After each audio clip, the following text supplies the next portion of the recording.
Rand York Moore.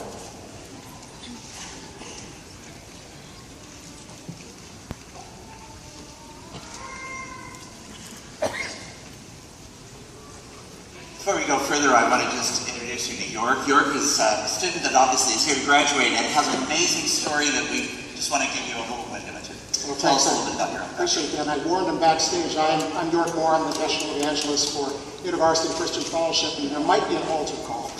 But my journey is an unusual one. Growing up on the streets of Detroit, homeless. My atheist parents, in fact, Rand is my first name, named after Ayn Rand. My journey into academia was a rocky one. I found myself at the University of Michigan in Ann Arbor studying philosophy, and there I was a persecutor of Christians, wrote papers against Christians. But when I became one, which is a whole another story we don't have time for, I became convinced that Jesus was the answer for the world. And for the last 20 years, I have put that faith and that belief into action by preaching the gospel. 14 years fighting human trafficking domestically and abroad. When my colleagues began to poke and prod and encourage me to consider seminary, I thought they were out of their minds. I was hesitant, to say the least. I wasn't sure about the academic rigor. I wasn't sure about the applicability.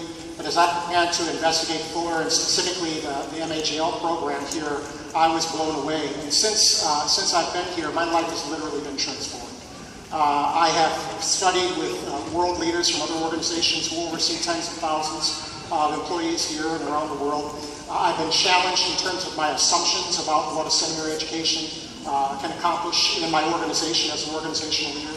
But I think most of all, I was challenged and surprised by the thorough integration of spiritual formation in the academic pursuit. And I just want to say thank you to the faculty, women and men who have invested deeply in my soul. I feel like I'm leaving Fuller transformed. My wife is thankful, my family is thankful, and certainly my ministry at the university is grateful. God bless you.